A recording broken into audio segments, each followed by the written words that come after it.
Tuhan Yesus Kristus yang baik, terima kasih atas kasih-Mu kepada kami.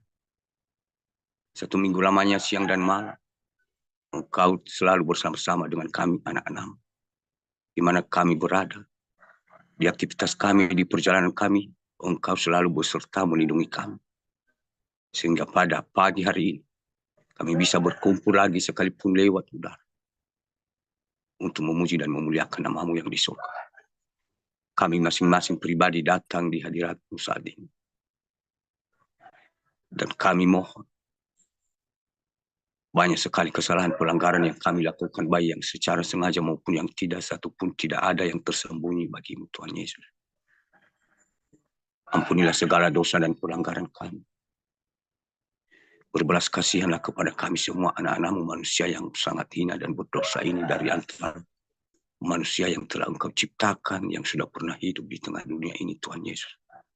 Mohon belas kasihanlah kepada kami semua manusia berdosa ini. Ampuni segala kesalahan kepelanggaran kami. Suci kuduskan kami dengan kuasa darah-Mu yang kudus yang telah tercurah dari tiang kayu salib. Sehingga apa yang kami dengar lewat kebenaran firman bisa menjadi pengalaman, penguatan bagi kami untuk lebih baik lagi mencari apa yang Engkau kehendaki di dalam diri kami masing-masing, supaya kami berkenan di hadapan-Mu Tuhan Yesus. Sebentar lagi kami akan membacakan kebenaran firman, dan kami sadar kami ini hanya manusia berdosa yang hina di tengah-tengah dunia ini. Kami tidak tahu apa-apa.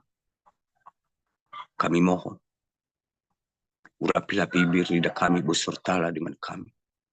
Sehingga apa yang saya katakan Tuhan Yesus, sesuai dengan kehendak-Mu yang di surga. Bukan lagi aku yang berkata-kata, tapi Engkau. Sehingga menjadi kemuliaan nama-Mu yang di surga. Segala kuasa kegelapan, roh-roh penghulung di udara, yang ada di muka bumi ini, meningkat roh kengantungan, kesibukan pikiran hati kami mohon, tutup bungkus kami semua dengan kuasa darah-Mu yang kudus. Bentengin kami dengan tiang api-Mu di malam hari, dan tiang awan-Mu di siang hari. Saat ini Tuhan Yesus, semua anak-anak dalam pasukan 77, semua roh-roh, kuasa-kuasa kegelapan yang tidak suka dengan suara benar yang menyerang anak-anak, saat ini Tuhan Yesus, kami membentengi semua anak-anak, tutup bungkus dengan kuasa darah-Mu yang kudus, kuasa kegelapan, roh-roh jahat, roh-roh perzinahan, roh-roh kebencian, kami patahkan, usir di dalam nama Tuhan kami Yesus Kristus. Ini kami saat ini,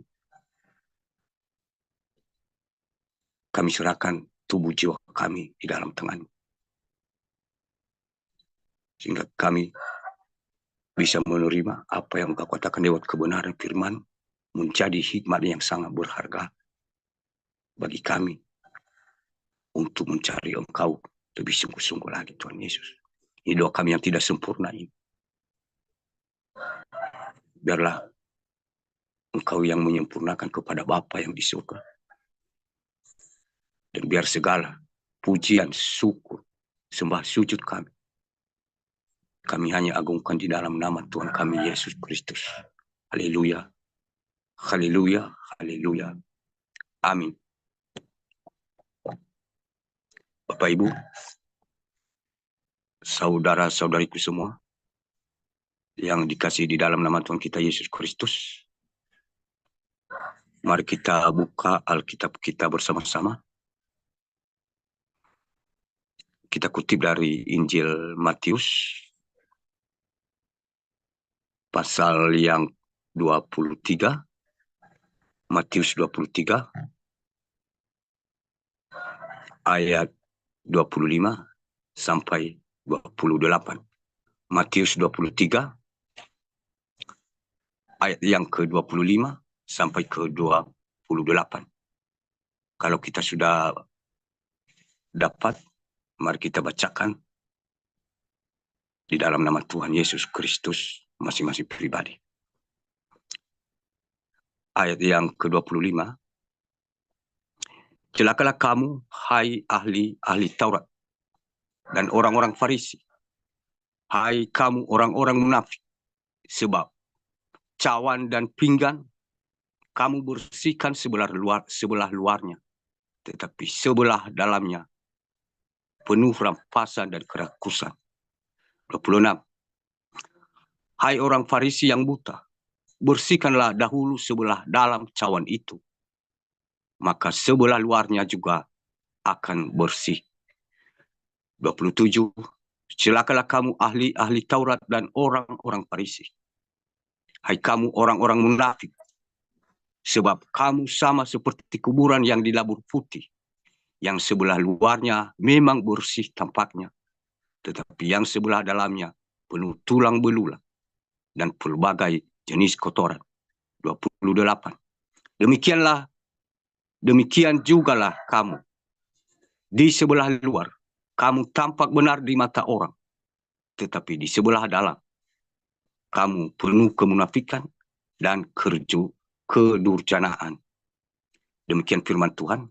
Dan sebelum kita membahas secara singkat firman Tuhan ini, Bapak Ibu, dan terlebih dahulu, saya menyapa kita semua. Salam Elohim buat Pangeran Ilahi. Salam Elohim juga buat mempelai. Salam Elohim buat malaikat-malaikat Tuhan, nabi-nabi Tuhan, anak-anak Tuhan. Dan salam Elohim buat ketiga pasukan, terlebih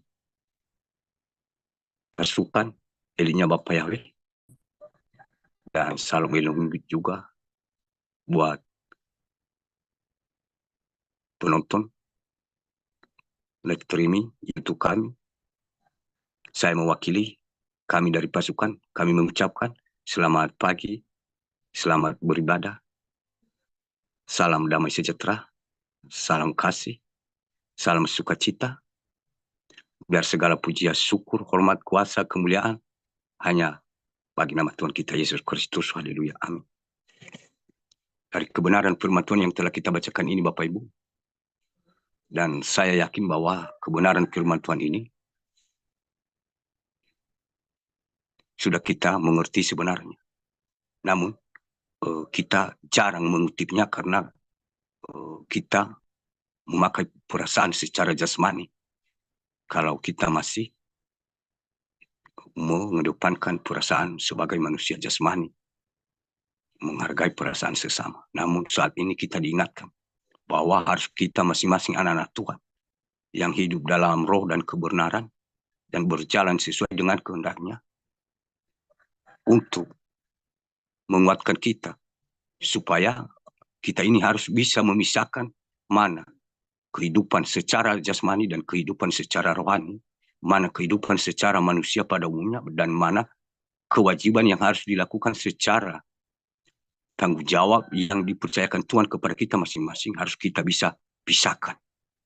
Karena kita lebih baik mengikuti apa kehendak Tuhan daripada kehendak manusia. Dan dari kebenaran firman Tuhan ini, saya di sini hanya menyampaikan. Dan kalau kita lihat judul ini adalah Yesus mengecam ahli Taurat. Ayat yang ke-1 sampai ke-22, di situ banyak yang Tuhan Yesus katakan kepada ahli-ahli Taurat, dan mereka seakan-akan saling berdebat. Ahli-ahli Farisi dengan ahli Taurat, mereka berdebat kepada Tuhan Yesus, karena Tuhan Yesus tidak menyetujui seperti pemikiran mereka dan tidak menyetujui sesuai dengan kehidupan mereka.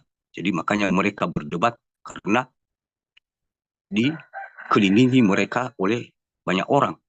Jadi makanya Tuhan Yesus di ayat yang ke-23 ini, 25 ini, dia lagi memakai perumpamaan. Kenapa dia memakai perumpamaan? Karena mereka itu kan pintar secara manusia jasmani, tapi bisa mereka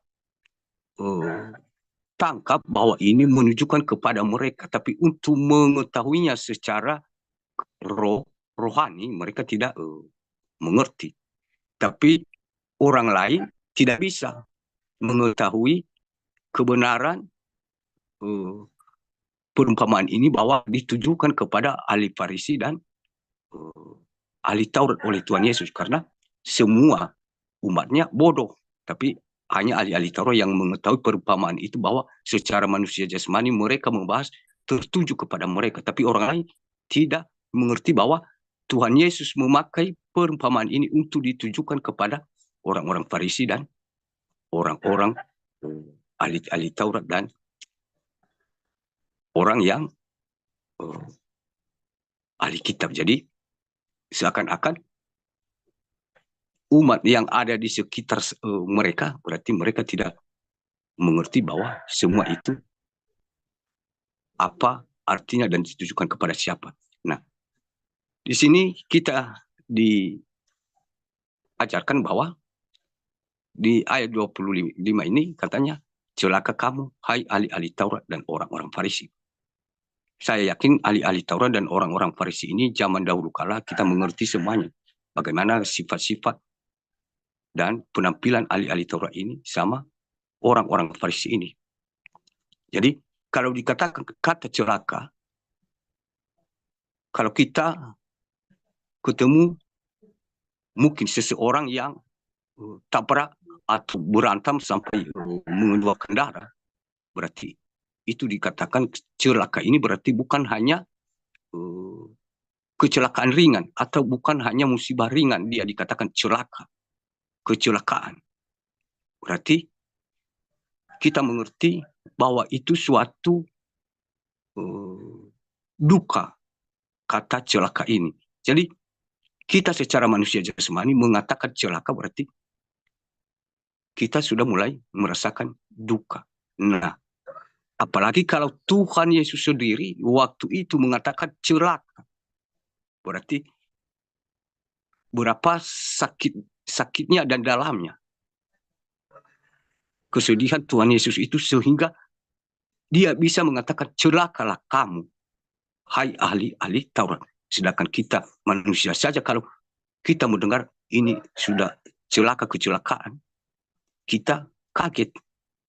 Jadi kita merasakan pasti ada mengalami duka.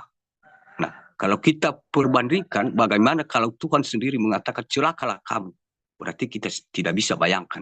Berarti bisa dikatakan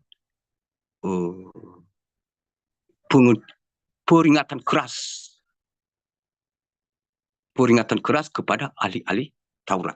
Nah, ahli-ahli Taurat dan orang-orang Farisi di sini dikatakan kamu orang-orang munafik.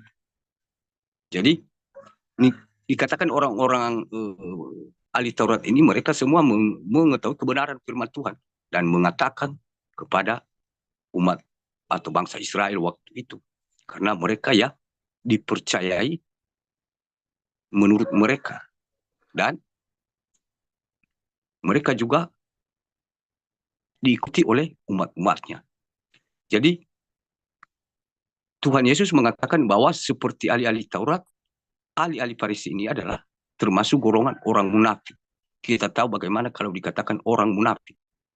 Artinya mereka mengatakan firman Tuhan bahwa menipu sesama itu dosa yang sangat besar. Apalagi kalau mencuri itu lebih besar lagi. Tapi mereka mengatakan menipu itu tidak bisa. Berbohong sedikit pun itu tidak bisa. Sangat besar dosanya. Mereka mendalamkan untuk menerangkan bahwa yang paling disepelekan oleh orang beriman itu hanya kebohongan. Itu dosa besar di hadapan Tuhan. Seakan-akan mereka itu sangat mendalami firman Tuhan ini sehingga yang mendengar itu menganggap bahwa ya benar pengajarannya ini benar. Nah, padahal yang dikatakan munafik ini arti hanya ya berkata-kata di depan orang banyak. Berbeda kalau memang dia tidak ada di tengah-tengah orang banyak. Makanya itu dikatakan ya, munafik. Lain di bibir, lain di hati. Dia berkata, saya sudah mengampuni, saya sudah mengampuni, saya sudah membuang semua kepahitan dalam hati saya, Tuhan Yesus. Dan padahal sebenarnya sudah tersimpan, sudah berbekas. Hanya untuk supaya dinilai oleh orang yang ada di situ. Oh benar, dia sudah mengampuni. Nah, kalau manusia yang menilai ya memang benar, percaya bahwa dia kasih 100 pada umumnya, dia kasih 101. Karena menurutnya ya ini ya benar, dia sudah mengampuni. Apalagi kalau dibarengi dengan meneteskan air mata berlinang. Aduh, itu bisa diceritain oleh banyak orang. Oh, hanya orang ini kemarin dia mengampuni, dia melepaskan semua apa kepahitan yang dia rasakan, dan dia meneteskan air mata, berlinang air matanya. Nah, padahal manusia ya itu ceritanya, tapi Tuhan kan tidak bisa kita bohongi, karena yang dilihat Tuhan itu adalah hati kita. Makanya dikatakan di sini, sebab cawan dan pinggan kamu bersihkan sebelah luarnya, tetapi sebelah dalamnya penuh rampasan dan kerakusan. Kita tahu apa yang dikatakan cawan. Cawan kita mengerti ya mangkok, pinggan berarti mungkin ya piring ya. Ya. Coba Bapak Ibu, kita semua pasti setiap rumah kita memiliki cawan dan pinggan. Nah, diumpamakan di sini bagaimana kalau kita pinggan dan cawan itu kita sudah memakainya. Dan coba kita bayangkan kita cuci hanya sebelah luarnya. Nah, apakah pantas kita taruh makanan atau minuman di atas cawan tersebut dan di atas piring tersebut tanpa kita bersihkan dulu sebelah dalamnya, Bapak Ibu?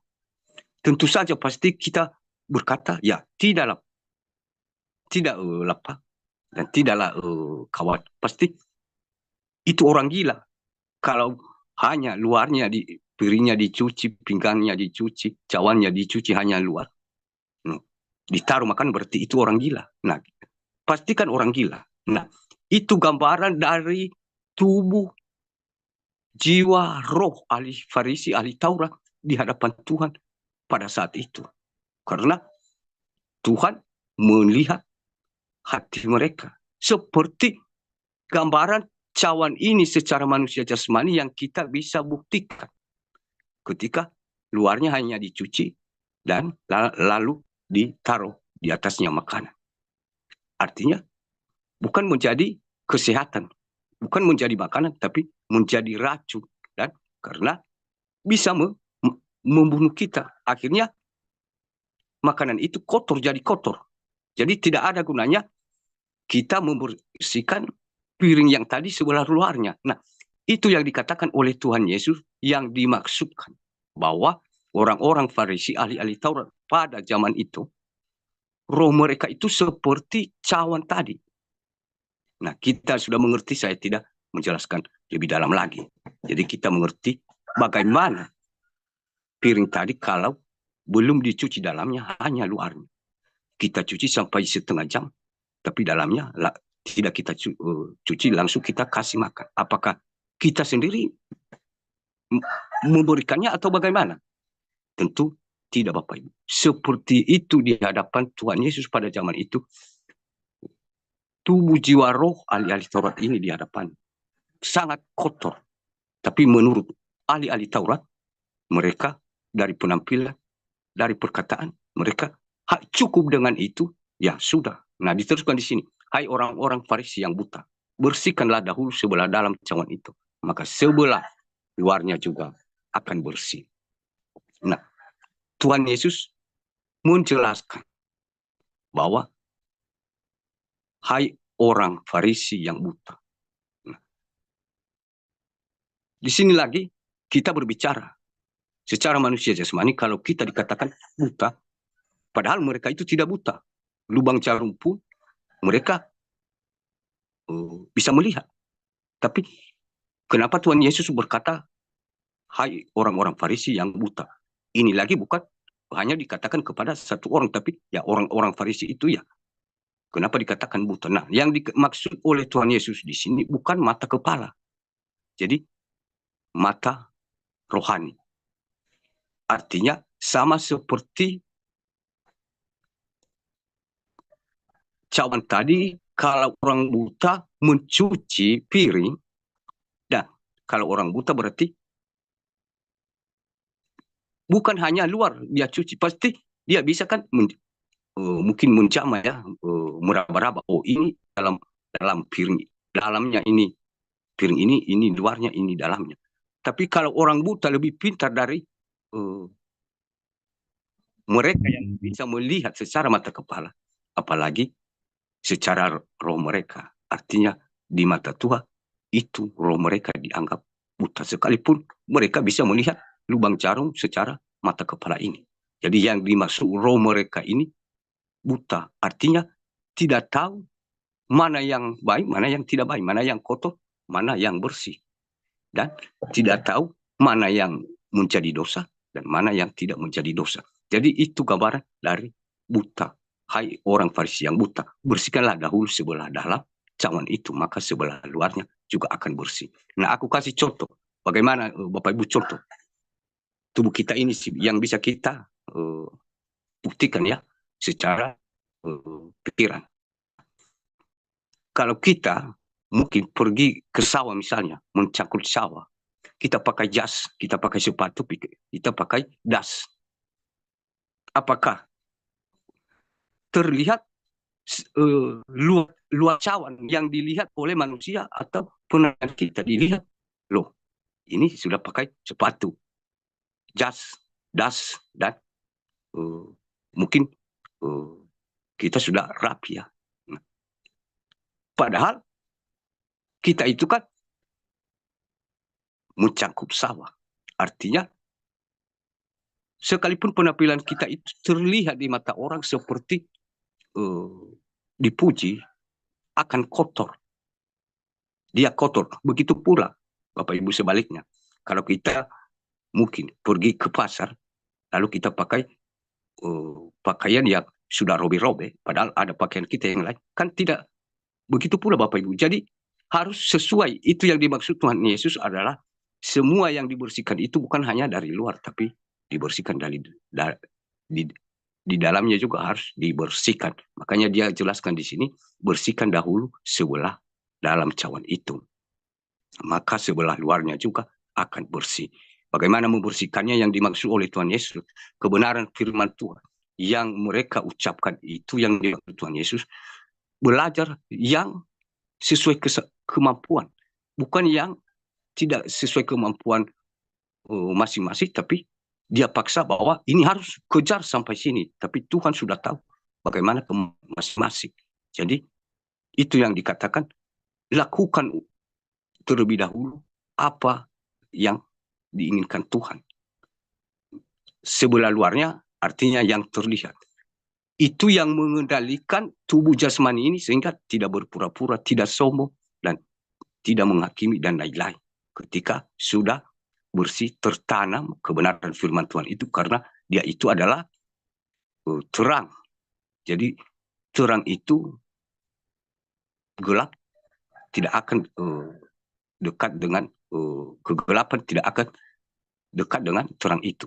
Ketika ada kebenaran firman Tuhan itu sudah mulai hidup, artinya semua perbuatan-perbuatan yang ditimbulkan oleh tubuh jasmani ini yang sebelumnya bisa pelan-pelan terhapus dan bisa dikendalikan oleh kebenaran firman Tuhan ini yang sudah ada di dalam hati. Artinya di sini yang dikatakan itu adalah hati kita yang buta, bukan mata.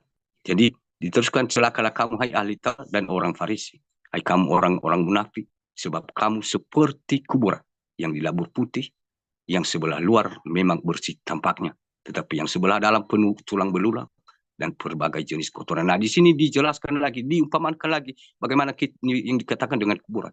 Kita mengerti semua kan bagaimana kuburan itu. Jadi kita hiasi. Padahal itu bukan hanya sekedar tanah, bukan hanya sekedar apa ya, dikatakan itu sudah tulang belulang. Nah, gambaran itu adalah ibarat tubuh kita ini.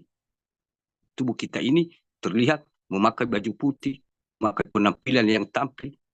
Jadi, padahal hati kita ini semua kebencian, kesombongan, suka menghakimi, suka menilai, dan lain-lain sebagainya. Itulah gambaran dari kotoran dan tulang belulang. Artinya itu yang menghambat kebenaran firman Tuhan itu sehingga dia tidak bisa masuk. Menghambat karena ada tulang belulang dan berbagai jenis kotoran. Di mata Tuhan adalah semua itu. Keinginan daging itu adalah jenis kotoran. Jadi jenis kotoran itu tidak menghambat kebenaran firman Tuhan. Kita saja manusia, kalau ada kotoran, tidak mungkin kita itu menginjaknya, kan? Pasti kita mengelak dari kotoran itu, kan? Nah, begitu pula yang dimaksud oleh Tuhan Yesus Kristus.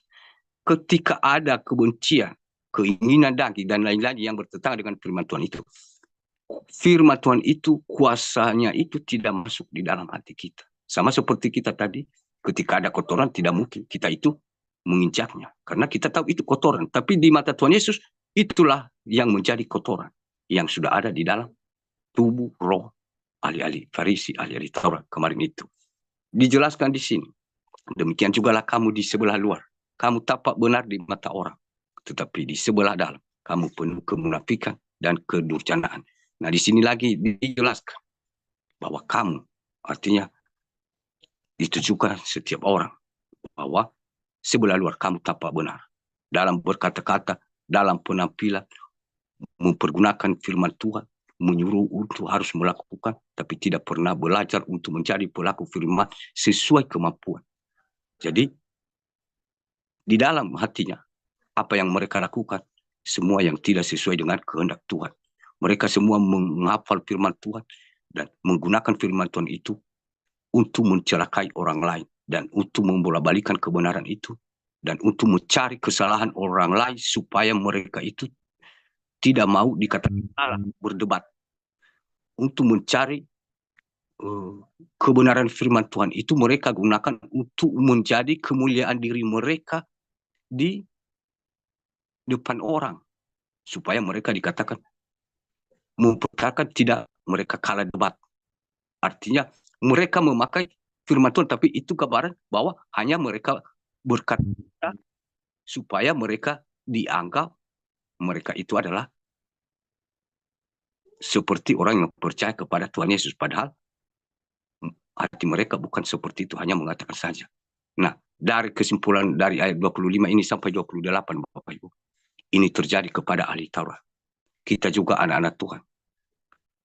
Kita juga saat ini. Saya, saudariku semua, ini hanya tertunjuk kepada yang merasa. Dan yang tidak merasa, ini mungkin tidak tertunjuk. Tapi saat ini Tuhan Yesus memperingatkan kita bahwa kita sebagai manusia harus kita hidup dalam kebenaran. Jangan sampai kita terlihat tampil kebenaran firman Tuhan, kita kuasai, kita mengatakan, kita menguatkan, padahal hati kita bukan seperti itu. Kebencian, dendam, dan susah mengampuni. Tapi dalam berkata-kata, kita menyuruh mengampuni, dan saya berkata sudah mengampuni, padahal sudah tersisa dalam hati ini. Itu yang menjadi kotoran. Itu yang menjadi tulang belulang. Berarti itulah penghambat kebenaran firman Tuhan, dan itu penghalang apa yang kita perlu. Karena keinginan daging kita tadi sebagai manusia jasmani yang sudah kita sebutin di sini satu persatu. Saya tidak uraikan, kita mengerti apa yang dikatakan keinginan daging dan yang tidak sesuai dengan kebenaran firman Tuhan sudah kita tahu tanpa saya jelaskan. Dan itu di mata Tuhan adalah menyimpan itu di dalam hati, menyimpan kotoran, menyimpan tulang belulang. Nah, bayangkan itu tulang belulang, bangkai. Tidak mungkin. Kita saja manusia jasmani, secara manusia jasmani kalau dipamatkan, tidak mungkin kan kotoran itu dan tulang belulang itu kita taruh dalam lemari. Nah, pasti secara manusia jasmani kita tidak pernah mau melakukannya, walaupun kita dibunuh, ya kita bertahan kan. Nah, begitu pula Tuhan Yesus Kristus yang dikehendakinya.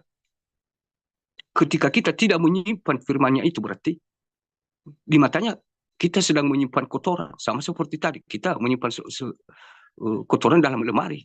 Jadi kayak orang buta secara manusia jasmani. Jadi sebenarnya kita tahu kan, bedakan mana kotoran, mana yang bukan kotoran. Berarti lemari tempat uang secara jasmani ini, bukan tempat kotoran. Nah, seperti itu kalau tertanam semua keinginan daging itu di dalam hati kita, itu kotoran di mata Tuhan. Bukan kebenaran, bukan terang. Jadi kita diingatkan semua kotoran-kotoran itu, walaupun hanya ditujukan kepada ahli-ahli Farisi, ahli-ahli Taurat.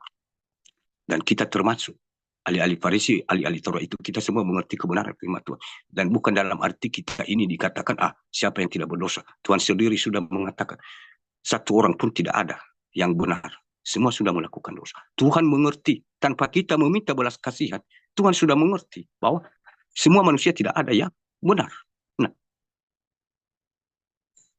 tinggal yang dia minta, kita ini dia sudah tahu bahwa kita ini orang berdosa. Bagaimana kita membersihkan kotoran yang tadi, tulang belulang yang tadi, supaya terlihat bersih luar dan dalamnya. Nah, itu yang Tuhan inginkan. Kalau kita berkata, saya orang berdosa, saya orang berdosa. Nah, semua orang, ya tidak ada yang benar. Tuhan sendiri yang mengatakan itu. Tuhan sudah tahu itu. Kalau kita mengatakan itu, Tuhan sudah tahu. Jadi, tanpa kita jelasin, Tuhan sudah tahu. Yang dia minta itu hati kita kan. Kita bersihkan kotoran itu, tulang belulang itu, menghakimi, kesombongan, berpura-pura, pintar berakting. Ya, itu yang Tuhan inginkan. Kalau dosa itu dia sudah tahu. Ketika kita meminta pengampunan dan tidak melakukannya lagi, bukan meminta pengampunan yang satu dan besok kita lakukan kesalahan yang satu dan meminta pengampunan lagi, lusa kita lakukan lagi kesalahan yang satu dan meminta pengampunan lagi. Ya, artinya silih berganti. Jadi kecuali kalau memang kesalahan itu tanpa kita sadari, ya kita sadar, ya kita minta ampun, ya Tuhan sudah mengerti dan berbelas kasihan. Tuhan itu Maha Pengasih.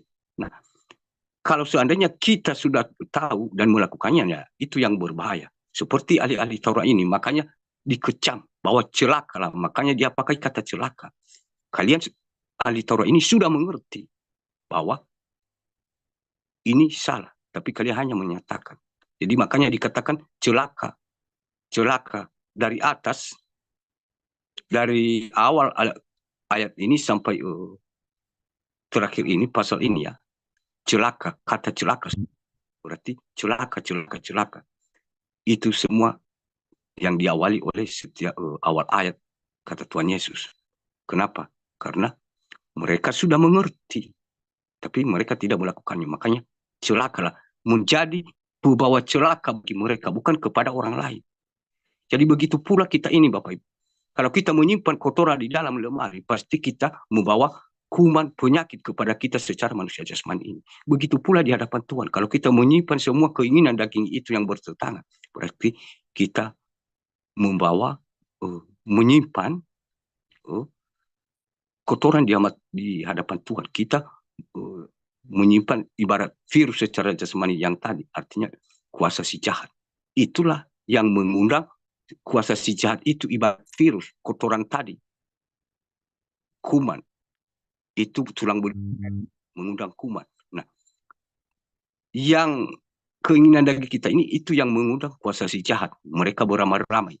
Kita tahu seperti di dunia ini tulang belulang, ada nyamuk, ada kuman, dan lain-lain kan. Nah, ketika kita juga menyimpan keinginan daging itu, kita berpura-pura, berarti itu semua kuasa si jahat, masuk kebencian, semua, ya mereka juga kumpul. Karena itu sebagai makanan mereka. Mereka senang kalau ada itu di dalam hati seseorang. Makanya kita diingatkan bahwa jangan kita seperti ahli-ahli Taurat, orang-orang Farisi. Tapi biarlah kita bersihkan kotoran itu dan baru terlihat di luarnya. Dari penampilan, dari perkataan. Itu yang Tuhan inginkan. Dan saya yakin dari kebenaran firman Tuhan ini, saya sendiri terlibat. Dan saya ingatkan di sini, kita semua sama manusia yang hina, yang berdosa. Dan tanpa kita berkata itu, pasti sudah tahu. Tapi yang Tuhan tahu itu adalah, yang dia minta adalah hati kita. Yang benar-benar membersihkan kotoran. Tidak mau ada kotoran. Apalagi menyimpan kotoran. Artinya, semua kebencian dan semua yang dikatakan kesombongan, merasa benar, dan lain-lain. Itu harus kita hapus kalau memang sudah pernah masih tertanam. Dan jangan sampai muncul di kemudian hari. Nah, itu yang dikatakan kotoran. Dan itu yang diminta kepada kita Tuhan Yesus Kristus. Karena kita ini pasukan terdepan, pasukan terpilih.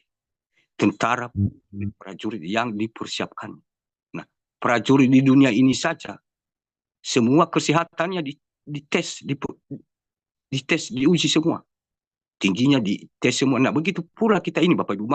Makanya kita ini juga ya seperti tentara di dunia, ya seperti itu juga roh kita ini dites, diuji semua.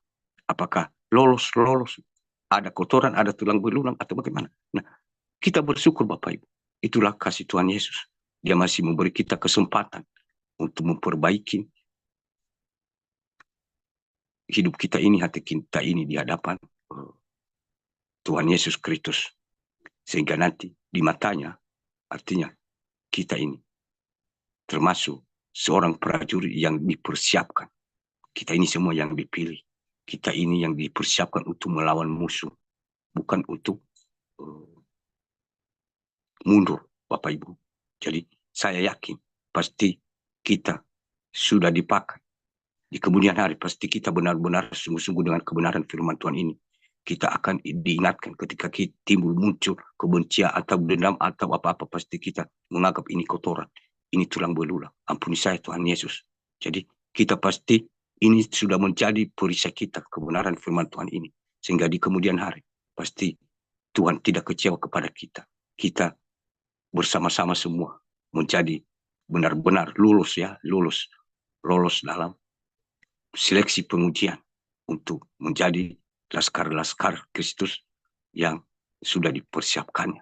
Jadi demikianlah firman Tuhan, dan saya terbatas menjelaskannya, dan biarlah kuasa Roh Kudus yang akan bekerja di dalam hati kita masing-masing, anak-anak Tuhan yang ada di jum dan di luar sana. Dan demikian firman Tuhan. Dan biar segala puji, syukur, hormat, kuasa, dan kemuliaan hanya bagi nama Tuhan kita Yesus Kristus. Haleluya. Amin. Saat ku tak melihat jalanmu, saat ku tak mengerti rencanamu, namun tetap ku pegang janjimu, pengharapan ku hanya padamu. Saat ku tak melihat jalanmu, saat ku tak mengerti rencanamu, namun tetap ku pegang janjimu, pengharapan ku hanya padamu. Hatiku percaya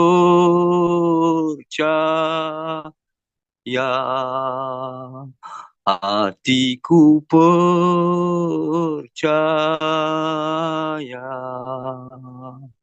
hatiku percaya, selalu ku percaya. Hatiku percaya,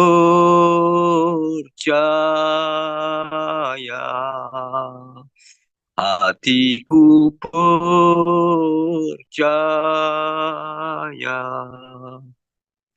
hatiku percaya, selalu ku percaya.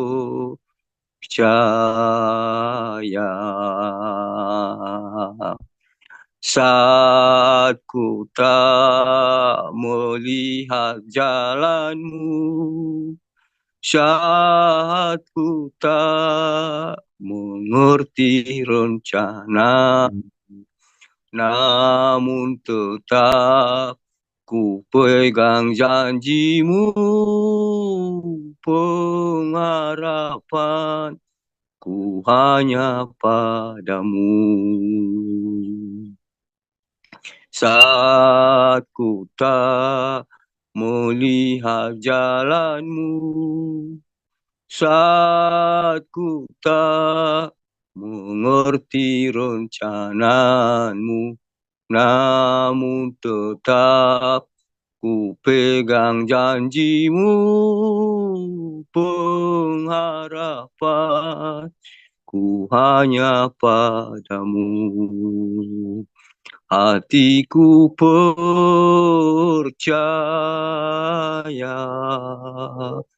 hatiku percaya,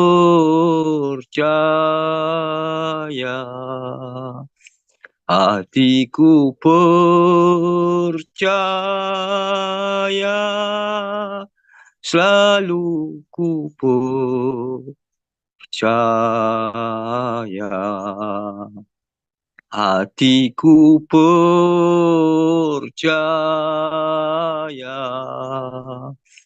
hatiku percaya,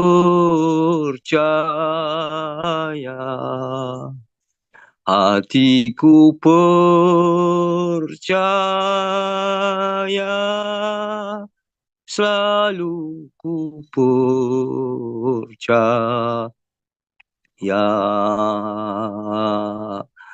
Saat ku tak melihat jalanmu, saat ku tak mengerti rencanamu, namun tetap ku pegang janjimu, pengharapan ku hanya padamu.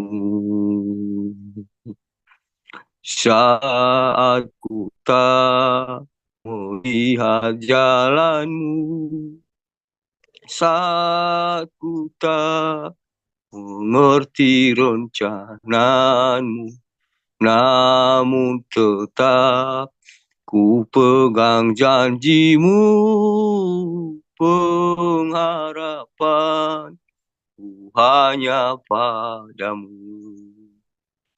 Hatiku percaya,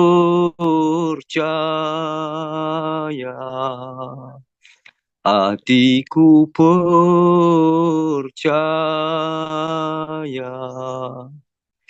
hatiku percaya, selalu ku percaya. Hatiku percaya, hatiku percaya, hatiku percaya,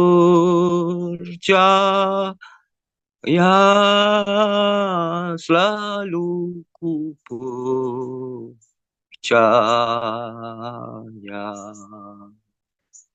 Mari kita bersatu hati di dalam doa. Terima kasih Tuhan Yesus atas kebenaran firman-Mu yang telah Engkau perkatakan kepada kami, peringatkan kami saat ini, anak-anak.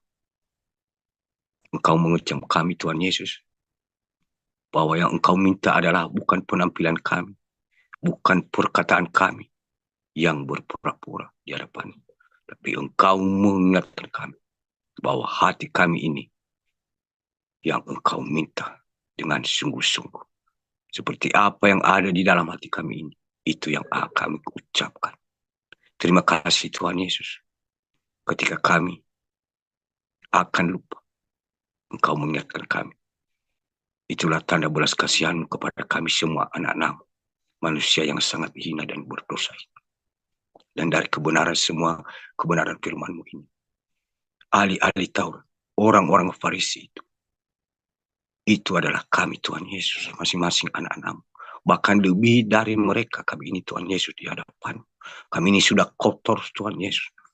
Semua tubuh, jiwa, raga kami ini dan roh kami ini di hadapan sudah seperti kuburan, sudah seperti tulang belulang.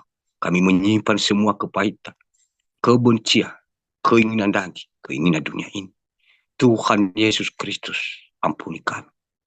Kami sudah salah dari kebenaran firman-Mu ini. Kami sudah bersalah. Ampuni kami semua. Anak-anak-Mu Tuhan Yesus. Kami mohon saat ini, biarlah kebenaran firman-Mu ini menjadi pedang bermata dua, menjadi perisai kami pada saat kami menyimpan sesuatu yang tidak sesuai dengan kehendak. Inilah yang menjadi kekuatan, mengingatkan kami, menjadi pedang untuk melawan kuasa-kuasa tersebut dan menjadi perisai untuk membentingkan ketika kotoran-kotoran tersebut masuk di dalam hati kami, yaitu keinginan dunia dan keinginan bagi kami ini. Terima kasih banyak Tuhan Yesus. Terima kasih banyak. Dan berkatilah kami. Masuklah di dalam hati kami masing-masing anak-anak-Mu, biarlah Roh Kudus yang akan mengingatkan, menanamkan, sehingga menjadi suluh dan terang dalam setiap napas kami menjalankan hidup kami di tengah-tengah dunia yang saat ini. Terlebih Yesus, tubuh dan darah-Mu, lambang dari penebusan dosa kami. Engkau berikan tubuh-Mu, darah-Mu dengan cuma-cuma kepada kami setiap anak-anak-Mu yang taat setia, yang percaya kepada-Mu, yang bertobat. Dan ini kami Tuhan Yesus, kami percaya masing-masing berdapat semua kesalahan, pelanggaran, dosa-dosa kami sudah diampuni, sudah disucikan dengan kuasa darah-Mu yang kudus. Dan saat ini kami sudah diperbaharui kembali menjadi manusia baru di hadapan. Terima kasih banyak atas kebersamaan kepada kami setiap anak-anak-Mu sampai saat ini Tuhan Yesus. Ini doa kami yang tidak sempurna. Dan biarlah segala puji, hormat, kuasa, dan kemuliaan kami hanya agungkan di dalam nama Tuhan kami Yesus Kristus. Haleluya, haleluya, haleluya. Amin. Demikian firman Tuhan.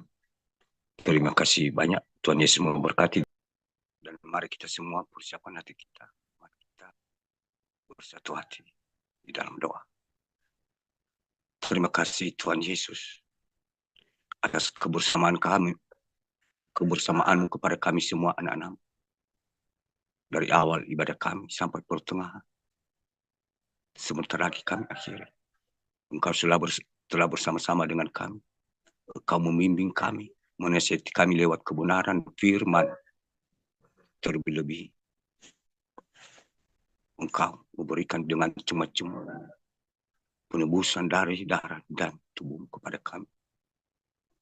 Terima kasih banyak atas belas kasihan-Mu kepada kami anak-anak-Mu ini. Kami yakin percaya. Kami sudah diperbarui kembali, dipulihkan kembali. Sudah disucikan dari kebenaran firman dan dari darah dan tubuh yang telah Engkau berikan kepada kami saat ini masing-masing anak-anak. Kami sudah dibebaskan dari keterikatan, keinginan-keinginan daging kami, dan keinginan-keinginan dunia ini. Sehingga kami saat ini merasa bahagia, damai, sukacita, karena Roh Kudus ada di dalam hati kami. Dan ini kami semua, Tuhan Yesus, Engkau mengetahui di mana saja kami masing-masing berada, anak-anak-Mu dari pasukan ini. Baik yang ada di pasukan 77, Besi, pasukan 77, Intigada, pasukan elitnya Bapak Yahweh, anak-anak-Mu di live stream dan di belahan dunia ini. Engkau mengetahui semua anak-anak-Mu yang setia taat kepada Engkau, yang mengenalkan kuasa-Mu, Tuhan Yesus.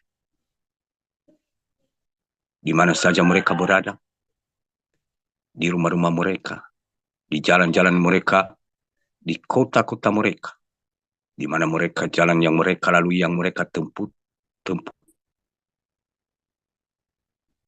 segala murka, bencana Allah, kekacauan, keracunan, roh-roh penghulung di udara, roh-roh jahat, segala yang terjadi di muka bumi ini saat ini, Tuhan Yesus,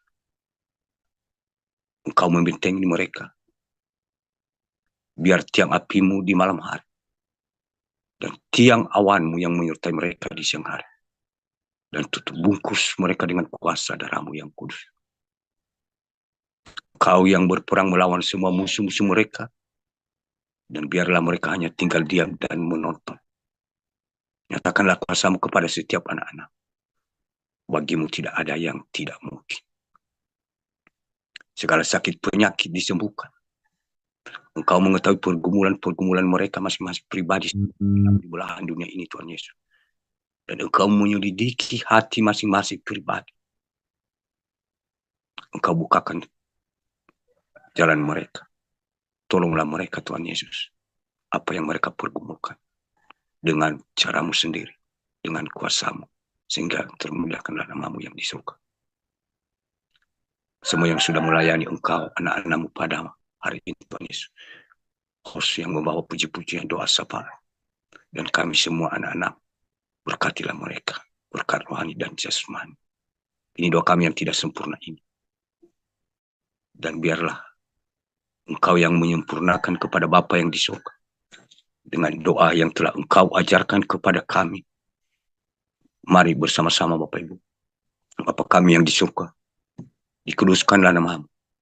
Datanglah kerajaan, jadilah kehendak-Mu di bumi seperti di surga. Berikanlah kami pada hari ini makanan kami yang secukupnya, dan ampunilah kami akan segala kesalahan kami, seperti kami juga mengampuni orang yang bersalah kepada kami. Dan janganlah membawa kami ke dalam pencobaan, tetapi lepaskanlah kami daripada yang jahat, karena Engkau yang mempunyai kerajaan dan kuasa dan kemuliaan sampai selama-lamanya. Sama kita katakan, amin. Siapkanlah hati Bapak Ibu, dan terimalah berkat rohani dan berkat jasmani dari Tuhan kita Yesus Kristus.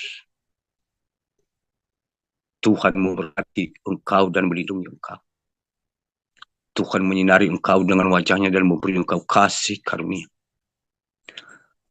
Tuhan menghadapkan wajahnya kepadamu dan memberi engkau damai sejahtera, dahulu, sekarang, dan sampai selama-lamanya. Tuhan yang akan berperang melawan semua musuh-musuh. Dan kau hanya tinggal diam dan menonton di dalam nama Tuhan kita Yesus Kristus. Haleluya. Haleluya. Haleluya. Amin. Dan sebenarnya mungkin tidak ada yang baru sebenarnya, karena kita ini semua ya setiap hari kan berjumpa di doa pagi, di ibadah. Jadi kita saling menguatkan, mengingatkan satu sama yang lain.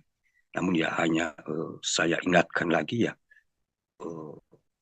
berdoa senantiasa dan berjaga-jaga. Nah, kita di pasukan ini kan ya pilihan yang dipersiapkan oleh Tuhan Yesus Kristus sendiri. Nah, kita di pasukan ini pada awalnya ya memang seiman seroh. Nah, apa yang dikatakan seiman berarti kita semua yang percaya kepada Tuhan Yesus, artinya kita percaya bahwa kalau ada orang yang mengatakan Tuhan Yesus itu tidak benar, berarti kita bisa marah karena kita percaya kepada Tuhan Yesus bahwa dia itu yang menebus semua dosa manusia, bukan hanya sekelompok orang sekelompok. Nah, itu dikatakan kita ini semua berarti seiman. Nah, yang dikatakan seroh artinya kita ini yang percaya tadi, kita ini belajar melakukan, sehingga dari kita mengenal dan belajar melakukan firman Tuhan itu, kita bisa membedakan mana kebenaran dan mana kesesatan. Nah, sehingga mulai dari situlah kita mulai pelan-pelan ditampi. Yang pertama tadi, kita semua yang percaya kepada Tuhan Yesus, kita dikatakan beriman. Seiman. Berarti saudara seiman. Nah, terus ditampi dari seiman menjadi naik level seroh. Nah, kita semua yang percaya tadi, ketika ada ujian beberapa tahun kemarin, berarti kita sudah tahu siapa yang naik level dan yang hanya sebatas berkata-kata tadi. Artinya ada yang saat ini roh kita sudah berbeda, berarti kita tidak seroh. Nah, berarti kita yang dalam ini berarti seiman seroh, sudah lolos. Sedangkan mungkin sebagian juga ada yang hanya seiman tapi tidak seroh, tidak lolos ya, tidak lolos dikatakan. Berarti kita lolos dari seiman, ditampi masuk level seroh. Nah, dari seroh, kita ini yang awalnya seiman seroh, kita lagi ditampi menjadi sefrekuensi. Berbeda lagi. Nah, kita sudah seiman, lewat, lolos. Ditampi kita seroh. Berarti dari seiman tadi, berarti bayangkan ya, kalau misalnya 10.000 yang seiman, ketika ditampi, ya syukur-syukur kalau dapat 100 ya, atau 1.000 ya, yang lolos untuk naik level menjadi seroh. Berarti bayangkan kalau ditampi lagi dari seroh sefrekuensi, bayangkan lagi perbandingan yang sebelumnya itu Bapak Ibu. Kalau hanya lolos misalnya 1.000, syukur-syukur kalau lolos 100 atau 10 sefrekuensi. Nah, makanya apa dikatakan sefrekuensi ya? Artinya kita ada perbedaan.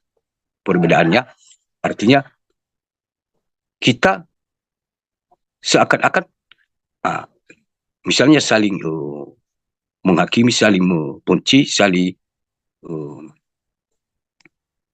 merasa benar. Berarti artinya kita sudah bertentangan. Artinya istilah roh kita itu berlawanan. Berarti kita tidak sefrekuensi. Berarti frekuensi 66 lagi turun dan frekuensi 77, 88, 99 dan seterusnya. Nah, begitu Bapak Ibu kita ini. Secara manusia jasmani ya kita sudah jasmani dan rohani sudah lewat 2 level. Nah, dari level ketiga ini sefrekuensi ini bukan semakin mudah. Dari seiman ditampi menjadi seroh itu bukan mudah. Sehingga dari antara sekian banyak manusia di muka bumi ini, dari antara yang seiman, bayangkan berapa yang lolos ketika ditampi, dikatakan seroh, tidak banyak. Apalagi kalau dikatakan sefrekuensi itu lebih berat lagi ya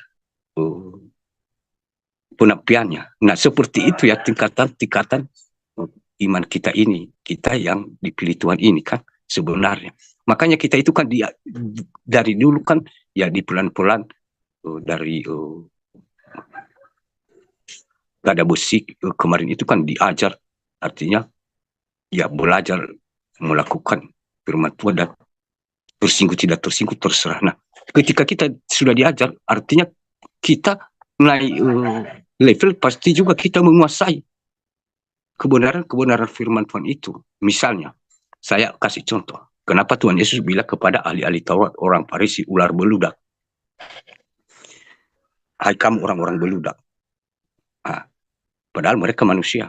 Bahkan mereka sering di mana-mana perkumpulan itu tidak akan jadi kalau tidak ada mereka. Tanpa ada mereka ya tidak ada perkumpulan, baik secara adat istiadat, terlebih secara rohani. Karena mereka pegang jabatan itu, semua jabatan itu mereka pegang.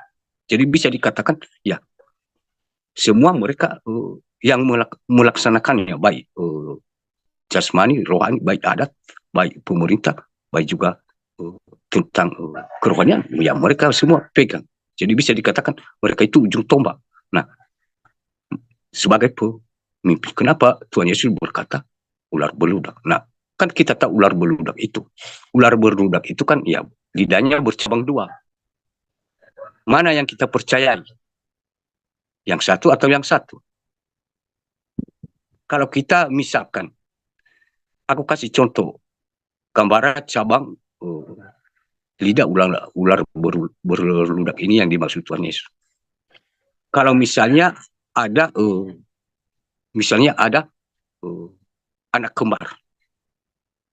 Kalau kita ketemu kepada anak kembar itu, karena kembar sudah sama hanya mirip apa ya? Kebanyakan mirip, hanya sedikit perbedaan muka yang kita perhatikan dulu ya, muka dari wajah. Kita susah membedakannya ya, mana yang sulung, mana yang bungsu ini. Berarti kita ragu-ragu, kita tidak bisa memastikan itu ular beludak. Makanya lidah ular itu bercabang dua kan, dan itu artinya bercabang dua itu artinya kadang perkataan kita ini ya berbeda. Kita mengatakan A, nah dalam hati kita B. Nah, saya berkata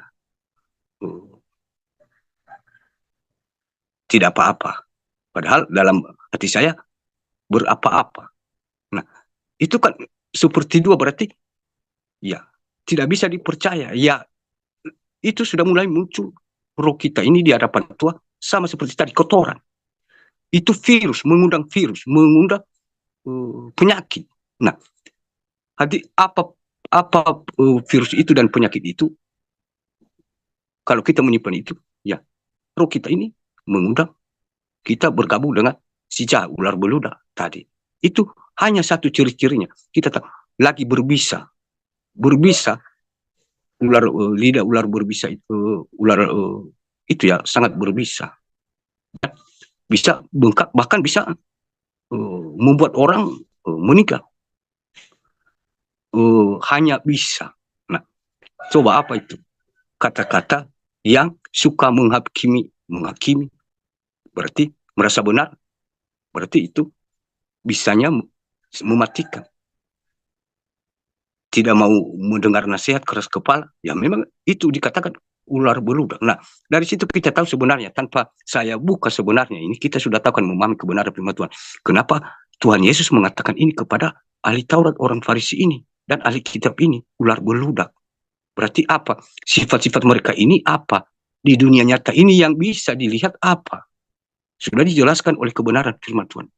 Berarti ketika saya melakukan seperti yang dilakukan oleh salah satu dari ahli-ahli ini, berarti di mata Tuhan saya ini, roh saya ini ular beludak. Nah, itu salah satu Bapak Ibu ya, aku jelaskan. Nah, begitu pula kenapa Tuhan Yesus berkata, dikatakan serigala berbulu domba. Nah, artinya ya memang serigala berbulu domba. Memakai firman Tuhan, kita memakai firman Tuhan, mengerti kebenaran firman Tuhan. Kalau dikatakan kamu tidak mengerti firman Tuhan, pasti kita emosi. Bahkan ya kita bisa mencari cara untuk membenarkan diri kita itu, bahwa kita itu mengerti firman Tuhan. Sekalipun kita tidak menjadi pelaku, tapi cukup dulu sampai kita itu mempercayakan dia bahwa saya mengerti firman Tuhan. Untuk melakukan, ya kita tidak sampai di situ dulu kan. Nah, jadi apa gambaran itu? Artinya serigala itu kan, ya sifat serigala itu bagaimana? Artinya suka mencari-cari masalah, tidak senang dengan sesamanya, sangat buas, bergigit taring. Itu gambarannya kan, ya berkata kepada si A begini, kepada si B begini, si C begini. Berarti kalau ada sampai 10 orang berbeda-beda, dan dalam hal itu berbeda cerita kepada si A, berbeda kepada si B. Akhirnya ditambah dikurangi, akhirnya berantem. Diam-diam berantem. Akhirnya itu ya memang sifat-sifat si serigala. Padahal mengerti tadi firman Tuhan. Nah, itu kan kita sudah mengerti sebenarnya tanpa saya sebutkan satu persatu apa yang dimaksud naga-naga. Kebenaran firman Tuhan kan sudah menjelaskan sebenarnya. Cuma kita ini tidak berubah menjadi naga, tidak berubah menjadi ular serigala. Sama seperti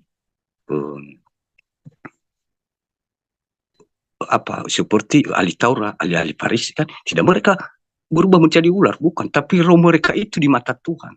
Tapi roh kita ini seperti itu, roh saya ini kalau aku melakukan itu, pas seperti itu sudah dijelaskan oleh kebenaran firman Tuhan. Makanya kebenaran firman Tuhan ini kan, ya ini kan teka-teki lewat perumpamaan dilambangkan, sama seperti yang kita bahas hari Rabu kemarin. Bagaimana perumpamaan yang lain? Nah, kalau kita tidak mau mengetahui perumpamaan yang satu seperti itu, bagaimana kita mengetahui bahwa apa yang dikatakan ular, roh kita ini ular, ya Tuhan Yesus apa sifat-sifat ahli Taurat, ya di mata Tuhan Yesus itu semua ular di matanya, bukan ahli Taurat itu terlihat seperti ular, malah mereka itu dihargai, mereka mempunyai jabatan, memegang segala jabatan, kerohanian, keduniawian, jabatan pemerintah, mereka sebenarnya dipuja, tapi di mata Tuhan kan mereka ular-ular berludah kan. Jadi mungkin kita mengerti sebenarnya tanpa aku buka, cuma hanya sekilas saja naga-naga itu. Nah, kan itu naga-naga itu kan, ya artinya orang-orang ya kaya yang mempergunakan kekayaannya itu menjadi kesombongan, menghancurkan, melakukan apa saja, melakukan dosa karena dia punya uang. Bisa dia bayar apa saja, dia bisa lakukan apa saja. Makanya itu dikatakan kan, ya naga-naga. Naga-naga seperti itu kan kita tahu apakah naga-naga itu. Berarti ketika kita berada di posisi itu, berarti apa yang dimaksud naga? Berarti saya ini naga, bukan manusia. Apalagi kalau ada kedudukan kita. Jadi padahal di mata Tuhan ketika ada dalam hati kita seperti itu, di mata Tuhan kita itu ya naga-naga, ular-ular. Nah, dikatakan lagi kan, ya ya banyaklah sekali di situ, termasuk ular-ular itu, naga-naga itu ya memutarbalikkan kebenaran. Banyak lambang-lambangnya seperti lagi naga-naga itu ya kadang dikatakan sebagai dia berkedudukan tapi mempergunakan kedudukannya itu untuk keuntungannya pribadi dan melakukan dosa. Ya itu semua ular-ular, naga-naga. Jadi ya ada berbeda-beda, tapi setidaknya kita sudah mengerti sebenarnya. Makanya aku jelaskan ini, ya mohon maaf panjang lebar, aku jelaskan secara singkat saja biar kita tidak salah tangkap. Banyak yang bertanya, apa saya tidak mengerti tentang roh, dan saya tidak mengerti apa yang dikatakan, saya tidak merasakannya. Lah, kan kita sudah mempelajari kebenaran kita ini semua. Kalau ditanya firman Tuhan ini, kita sudah mengerti semuanya dari perjanjian lama, dari Mazmur, Kejadian sampai Wahyu, pasti kita sudah membacanya setidaknya. Jangankan kita berkata saya sudah pernah mengutip firman Tuhan ini, kebanyakan dari yang belum saya kutip. Jadi setidaknya kita sudah baca. Nah, kita sudah diajari sebenarnya tanpa ada yang memberitahu kita. Kita sudah mengerti bahwa kita ini kan sudah mau tahap seroh. Kita sudah mengerti sebenarnya secara manusia jasmani saja, Bapak.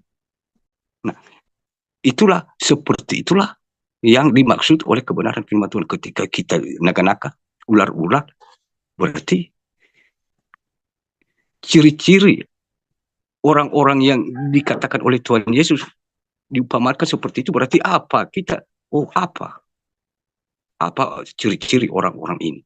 Sementara katanya orang-orang kudus seperti bercahaya. Nah, kan kita tahu itu. Nah, kenapa kita tidak tahu kalau dibilang ular-ular? Kalau orang-orang pelaku firman kita tahu bercahaya. Nah, kenapa kita tahu itu? Tapi yang kebalikannya kita tidak tahu.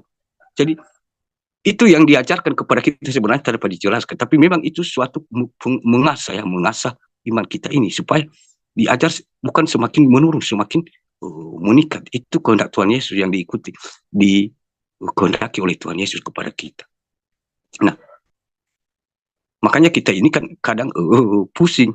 Nah, ada juga di balik itu bisa dia pakai kan berbeda-beda. Nanti kalau mungkin bisa lewat level zero, berarti kita mengerti tadi bagaimana perbedaan mana naga, mana ular, mana serigala, mana dinosaurus dan lain-lain. Jadi dari situ berarti dia sudah ajar kita, oh ini bisa dipakai, artinya sudah ada sudah tidak ada kotoran, berarti tidak ada tulang belulang, tidak ada yang mengundang virus, yang mengundang kuman, yang mengundang penyakit di dalam diri orang ini misalnya. Nah, di dalam rumah orang ini misalnya, kalau ibarat menyimpan kotoran. Nah, secara rohani berarti tidak ada penyebab yang mengundang setan masuk ke dalam diri orang ini, karena ini sudah bersih. Nah, dia ajar kita lagi kan, mungkin tanpa kita sadari, dia buat kita tanpa terasa sering mimpi ya, yang kita tidak masuk akal. Terus diajarkan lagi di situ, namun mulai tak susah dijelaskan dan dipertanyakan, karena diajar secara pribadi. Nah, setelah itu diajar. Nah, dinaikkan lagi, berarti mungkin dikasih kita penglihatan masuk alam roh. Nah, ketika lolos lagi, ya seperti itu, berarti sefrekuensi, peperangan alam roh, berarti sefrekuensi. Kita semua kan sefrekuensi, berarti melawan roh-roh penghulu di udara. Kenapa dikatakan roh-roh penghulu di udara?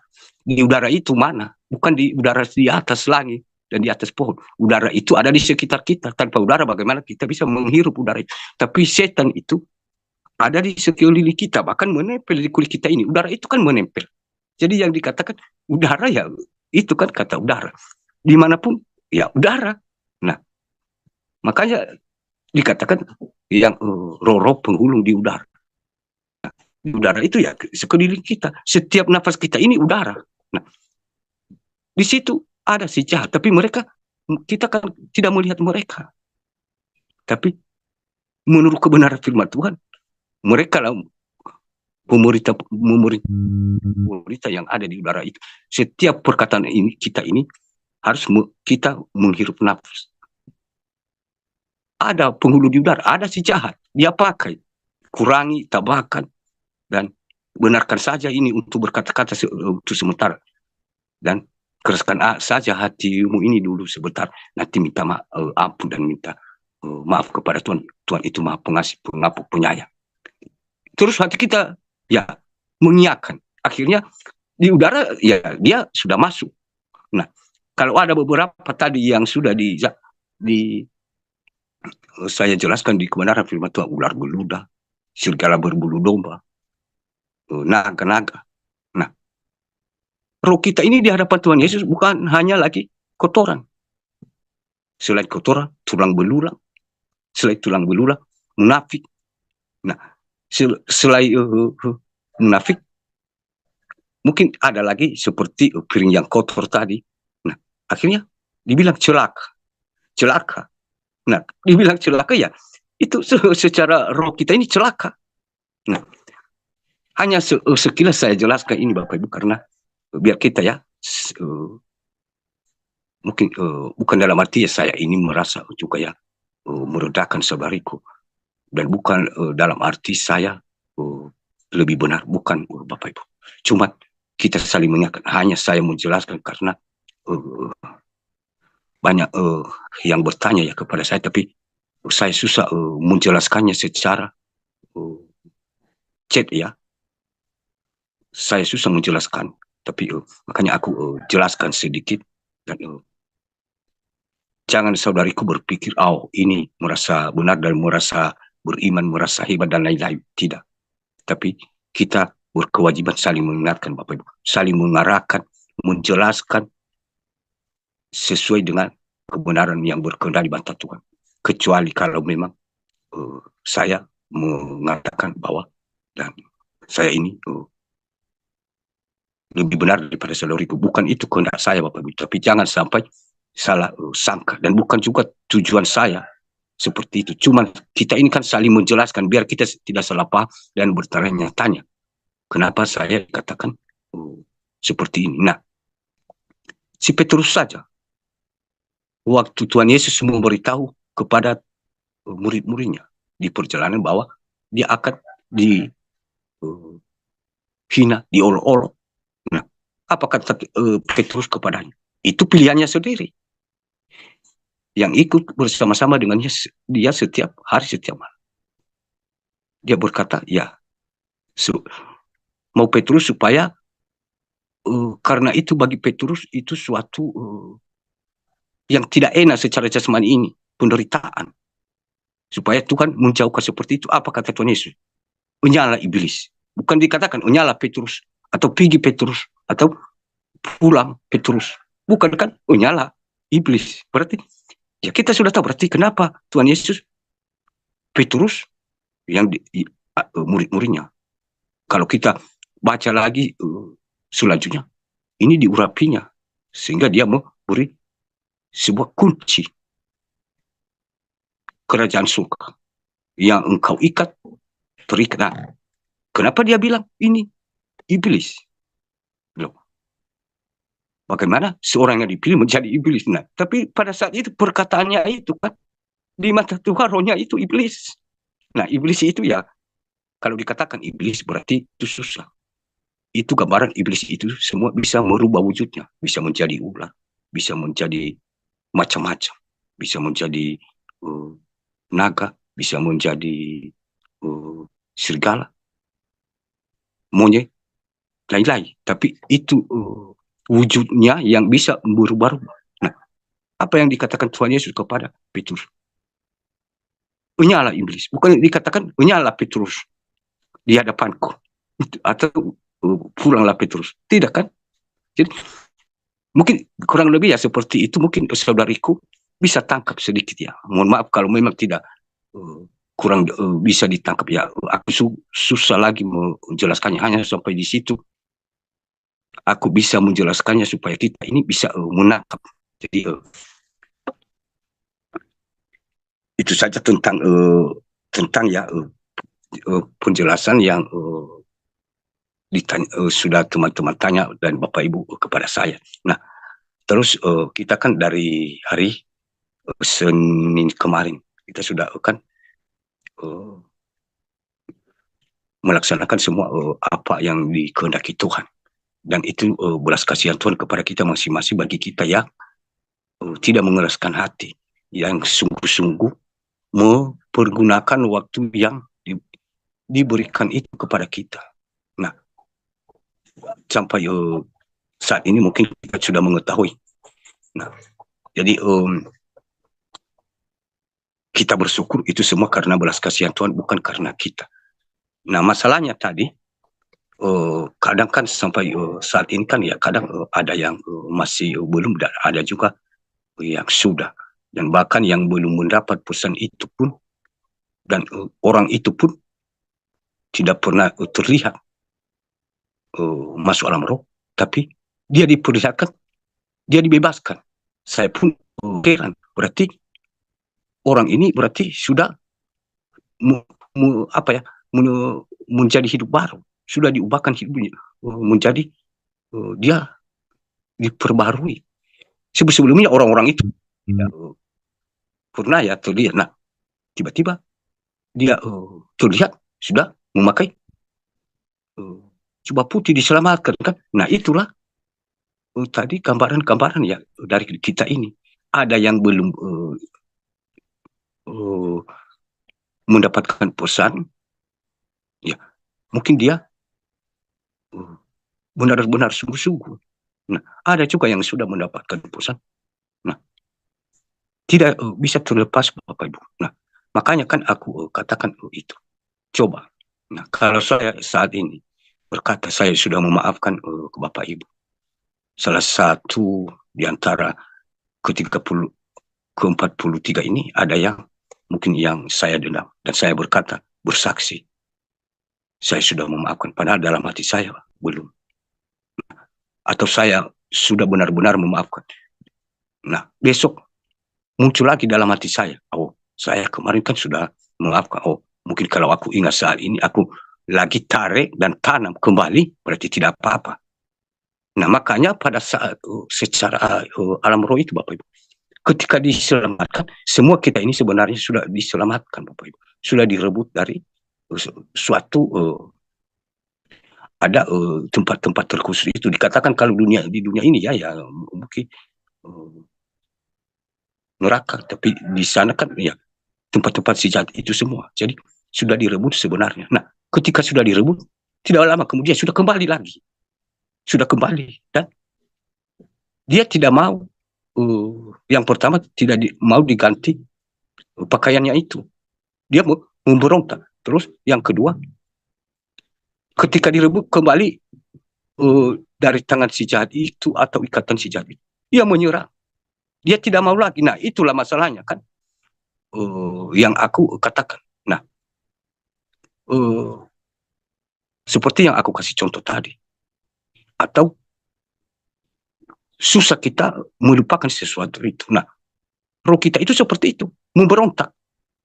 Karena kita itu yang dikatakan mengeraskan hati, keras kepala semua ya, macam-macam, keras kepala, memberontak, beban, ya memang seperti itu kan. Nah, terlihat seperti itu roh kita itu diselamatkan tidak mau tapi uh, tidak lama kemudian sudah berbalik lagi. Nah, tapi begitu dipaksa menyerah, artinya memberontak kan. Nah, ketahuan, makanya kita itu kan diberi kesempatan kan ya, uh, harus seperti ini. Nah, sama seperti kebenaran firman Tuhan tadi, kita bersihkan luarnya, cawan dan pinggan, kita bersihkan luar, dalamnya. Nah, kita bersaksi, apalagi kalau mohon maaf ya, apalagi kalau memang kita uh, seperti terlihat dari raungan wajah kita, muka kita, seperti orang merasa bersalah. Padahal hati kita, nah, nah kita sama-sama tadi dari kata firman Tuhan yang tadi, kita masih terlibat. Berarti kita di sana seperti itu. Nah, bagaimana kita berusaha Bapak Ibu? Kita semua ya sama. Dan mungkin Tuhan Yesus sendiri, waktu dia ke dunia ini, dia tidak memaksa Bapak Ibu kehendak seseorang itu. Apalagi kita manusia ini kan bisa memaksa orang itu. Nah, seperti itulah rohnya. Tidak mungkin kan?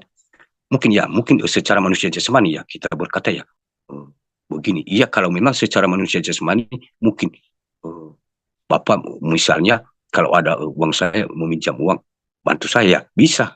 Nah, sedangkan ini secara tidak terlihat kan secara roh.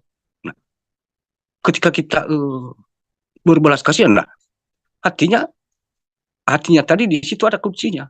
Karena sudah mengeraskan hati, ya akhirnya mau bagaimanapun tidak ada Bapak Ibu. Sekalipun secara manusia jasmani, secara kita dan secara roh tidak bisa Bapak Ibu. Sementara Tuhan Yesus sendiri waktu dia ke dunia ini, mana pernah dia paksakan kan? Dia tidak paksakan. Nah, yang terjadi di situ suatu pelajaran bagi kita seperti Firaun. Jangan sampai seperti Firaun. Sebentar dia merasa dan mengaku bersalah. Tidak lama kemudian mengeraskan hati. Tidak lama kemudian lagi dengan ada uh, mungkin cobaan, ada itulah dia lagi seperti orang berdosa dan mengaku lagi dan berjanji lagi, berjanji dan bersumpah. Tidak lama kemudian mengeraskan hati lagi, tapi itu diberikan sebenarnya dalam kebenaran firman Tuhan. Apa itu yang kemudiannya yang terjadi kepada Firaun, karena dia itu seakan-akan menyepelekan. Nah, itu yang terjadi bukan hanya dirinya sendiri. Nah, itu suatu pelajaran bagi kita, dicatat dalam Alkitab bukan untuk kita melakukannya, tapi suatu pelajaran buat kita supaya kita menjauhi seperti itu. Jangan sampai terjadi kepada kita seperti Esau dan Yakub. Nah, bukan dalam arti dicatat dalam Alkitab supaya kita melakukan kepada saudara kita seperti itu, bukan. Tapi supaya tidak terjadi kepada kita yang bersaudara. Dan diingatkan bahwa dari antara yang bersaudara, di situ ada cara si jahat untuk mencari supaya bermusuhan. Diingatkan, berarti ini ya. Makanya kalau ada perselisihan antara yang bersaudara di luar sana, dan di mana-mana, itu susah untuk diperbaiki kembali. Susah untuk ya mereka itu berdamai. Karena sama seperti itu kan. Jadi ya dicatat semua itu sebenarnya kalau kita bisa memahami dengan kebenaran Roh Kudus, kita minta petunjuk Roh Kudus, apa artinya ini, kenapa ini, tapi secara manusia ini tidak masuk akal. Kenapa? Apa tujuan Tuhan melakukan dan mencatat seperti ini? Sebaiknya ini tidak dicatat biar tidak diikuti oleh semua orang. Tapi bukan dalam arti diikuti sebenarnya Bapak Ibu. Dan banyak lagi lainnya. Jadi ya seperti itu Bapak Ibu. Dan memang sebagian kan Bapak-Bapak, saudari-saudari yang saya sudah cek, tapi ya saya ada yang sudah balas. Nah, bagaimana lagi seperti yang aku katakan tadi. Tinggal kita masing-masing bertobat kepada Tuhan Yesus. Bagaimana lagi kita melakukan kalau seperti itu kan? Tidak ada cara kita secara manusia jasmani, walaupun kita meminta belas kasihan Tuhan, bagaimana cara kita? Karena kuncinya di dalam hati saudariku. Nah, bagaimana saya orang lain meminta cara, sementara ya kuncinya ada dalam hati saudariku. Nah, kuncinya lagi itu yang tadi, artinya yang mungkin ya susah dilupakan, berbalik lagi ya seperti itu. Sekalipun kemarin itu kan semua sudah direbut sebenarnya Bapak Ibu, beberapa orang lebih ya, bahkan ada sebagian dari ketika pasukan kemarin itu. Nah, dan seperti itu, begitu sudah direbut, seperti dia tidak senang, malah dia kembali lagi, mau diikat lagi, dan ya saya tidak tahu lah apa yang tidak bisa, apa yang mengikat hatinya itu sehingga yang dia simpan itu, sehingga seperti itu rohnya. Jadi kurang lebih ya seperti itu. Jadi makanya tergantung kita masing-masing. Kepahitan yang sudah membekas itu ya tidak ada gunanya kita simpan-simpan. Dan yang pertama, yang kedua yang saya lihat ada dari kita ini kan menyerang, dan dari pasukan ini ke 43 pasukan ini ada si jahat itu memakai kita untuk saling menyerang. Ada 3 orang yang memimpin kelompok masing-masing, dan ada yang anggotanya dari pasukan ini juga, dan ada dari luar sana dia pakai. Nah, bukankah itu kan kita ini tadi yang saling menyerang, dibuat 3 orang yang menjadi pemimpin, dan masing-masing ada juga anggotanya dalam pasukan ini, dan yang diserang itu semua kita. Nah, ini kan lebih parah kan. Makanya tadi itu kita seiman lolos, kita seroh lolos, sampai ke frekuensi semakin pengujiannya semakin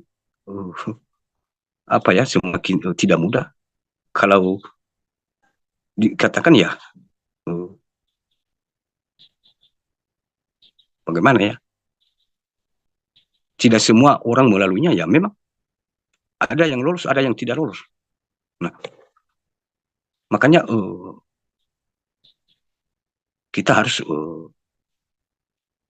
meminta pengampunan benar-benar kepada Tuhan Yesus. Dan sementara yang itu yang masih tidak bisa diselamatkan, ini bukan tidak bisa diselamatkan, tapi yang masih belum bertobat ini dengan sungguh-sungguh, itu mereka di pelataran luar, Bapak Ibu, di luar. Dan bukan ada yang sudah masuk di dalam juga ya, dilempar keluar. Nah, itulah yang disayangkan. Nah, sementara sebagian saat ini ada yang berkata berbalas kasihan. Nah, saya bukan Tuhan, hanya dipakai oleh Tuhan. Saya manusia, saudariku manusia, itu kan. Nah, ketika saudariku mengecek saya, aku balas. Nah, kita yang dipakai Tuhan itu roh kita ini. Nah, pasti yang ngobrol itu roh saudariku dengan roh yang dipakai Tuhan itu, bukan dengan manusianya. Nah, itu perbedaannya tadi. Makanya kita ketemukan di udara. Ada pertemuan di udara. Termasuk ini pertemuan di udara, di live kan, anak-anak Tuhan. Itu pertemuan di udara. Bukan lagi di udara lagi. Ini kita sudah sampai. Kita mengerti karena rahasia tersembunyi itu Tuhan Yesus sudah memberitahukan kepada kita, kepada orang lain, dibilang kita ini tidak boleh gila. Karena menurut mereka ini bertentangan. Ya memang begitu, karena bukan kepada mereka dibukakan rahasia itu, tapi ini sudah dibukakan bahwa kita ini sedang berjalan sebenarnya menuju bumi baru. Kita semua pelan-pelan satu persatu menjalaninya, tapi tidak semua orang yang bisa mengetahuinya bahwa oh ini yang dikatakan pertemuan di udara. Nah, terus yang kedua, seperti yang aku katakan tadi, baru misalnya ya berkata ya, semoga Tuhan Yesus berbelas kasihan.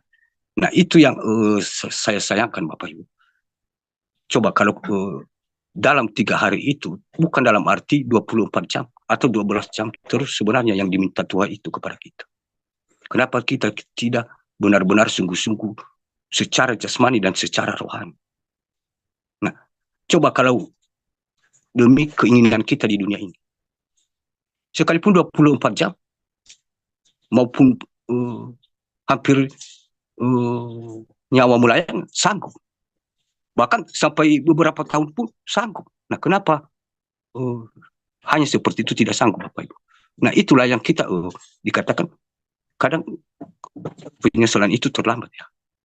Jadi makanya kemarin itu kan aku ingatkan sebenarnya, karena itu terjadi, loh kenapa orang-orang ini direbut kok berbalik lagi, tidak mau, malah menyerang. Nah, direbut kembali, tidak mau. Rohnya itu tidak mau, dia kembali lagi mau diikat, mau dia diikat lagi. Nah, jadi makanya aku ingatkan kan, yang kulihat banyak yang mengeraskan hati, keras hati, dan menyepelekan, sangat menyepelekan. Dan ada yang seperti dia berpikir, oh pasti Tuhan nanti maha pengasih, maha penyayang. Iya, Tuhan maha pengasih, maha penyayang. Tapi kuncinya ada di hati. Sama seperti Tuhan Yesus. Untuk apa kita ini sebenarnya, kan seperti yang aku katakan kemarin. Kan Tuhan Yesus menurut firman Tuhan sudah menebus dosa manusia. Nah, untuk apa kita ini berbuat baik? Kan ada Tuhan Yesus, dia menebus kita. Nah, padahal ada peraturannya kan dari hati kita, itu penentuannya. Begitu pula ini Bapak Ibu. Makanya kita tidak bisa keselamatan itu ya masing-masing. Makanya kita tidak bisa melakukan apa-apa karena kuncinya dalam hati kita masing-masing pribadi, Bapak Ibu. Jadi jangan kita sampai saling menyalahkan. Makanya aku jelaskan ini walaupun panjang, supaya jangan kita sampai saling menyalahkan secara manusia jasmani. Jadi mungkin ya begitu ya. Tuhan Yesus maha pengasih, maha penyayang, maha pengampun. Jadi mungkin masih diberi kita kesempatan Bapak Ibu untuk bertobat masing-masing di hadapan Tuhan, masing-masing pribadi kita itu. Dan kita juga yang sudah dibebaskan, mari kita berjaga-jaga. Karena kuasa si jahat juga ya tidak senang. Kalau rumah itu dia lihat sudah dibersihkan, dia panggil lagi yang lebih jahat dan yang lebih banyak lagi. Jadi kita harus berjaga-jaga. Dan yang belum menerima chat apa-apa juga ya, bukan karena kita itu benar dan bukan karena kita itu juga berdosa, tapi seperti di antara ya, artinya bisa dikatakan kita karena tidak tembus, tapi kita dikatakan artinya tidak putih dan tidak hitam, berarti seperti abu-abu. Jadi ya jangan kita juga merasa ya saya ini sudah benar padahal abu-abu. Jangan kita juga merasa aku ini orang berdosa. Bukan, sudah juga kita melewati itu. Jadi seperti itu, supaya kita semua jangan sampai timbul dalam hati seperti kotoran-kotoran tulang belulang tadi yang di mata Tuhan menjadi kotoran dan menjadi penghambat kita. Jadi kurasa seperti itu ya Bapak Ibu. Dan sebenarnya apa ya sudah yang sudah direbut itu sebenarnya ya mereka semua sudah diganti ya. Dan bahkan senjata mereka sudah ditambah-tambahkan sementara Bapak Ibu. Bahkan sudah dimurnikan. Jadi makanya kita harus hati-hati. Tapi yang belum ini ya itu yang saya tidak tahu juga ya secara manusia jasmani. Apakah ini termasuk nanti walaupun kita sepasukan di sini, apakah ini dan ini nanti termasuk apakah tergabung dari apa ya gelombang kedua? Apakah ada bayar harga atau saya tidak tahu. Karena pertama itu sudah apa ya seperti pisahkan seperti itu. Jadi apakah yang kedua ini yang belum itu karena masih di luar beri belas kasihan masih dibuka pintu. Jadi apakah itu nanti gelombang termasuk seperti kejadian gelombang kedua atau saya tidak tahu ya apakah harus ada bayar harga atau tidak tahu. Saya juga tidak bisa memastikan sekali. Hanya itu yang aku bisa ceritakan. Tapi setahu saya ya pintu itu kan masih terbuka. Jadi kalau kita sungguh-sungguh seperti yang aku katakan tadi, mungkin kita sudah tahu apa yang dikatakan ular. Berarti cari apa ini ular dalam hati saya. Berarti ini. Menuduh, sembarangan, menghakimi, dan lain-lain. Ya, kita sudah tahu kan. Berarti kita tidak ragu-ragu lagi. Sesama kita juga tidak pusing. Kalau kita bertanya, ya seperti itu kurang lebih mohon maaf. Saya sudah memakai waktu berapa jam ya. Atau ya saya tidak tahu ya. Mohon maaf kalau sudah panjang lebar dan kalau ada kata-kata yang tersinggung, merasa tersakiti, dan mohon dimaafkan, saya manusia berdosa ini. Dan ketahui saudaraku, bukan itu tujuan aku, supaya saya dipuji, dan merasa benar, dianggap merasa tidak berdosa. Tidak Bapak Ibu. Buang semua perasaan-perasaan seperti yang itu. Bukan saya ini untuk menyakiti, untuk merendahkan. Tapi saya juga sama. Kita ini manusia paling berdosa, yang hina di tengah-tengah dunia ini. Namun kita ada tanggung jawab masing-masing yang dipercayakan Tuhan Yesus saling mengingatkan. Istilah diikuti tidak diikuti itu urusan pribadi masing-masing. Terima kasih banyak. Dan Tuhan Yesus memberkati selalu. Haleluya. Amin.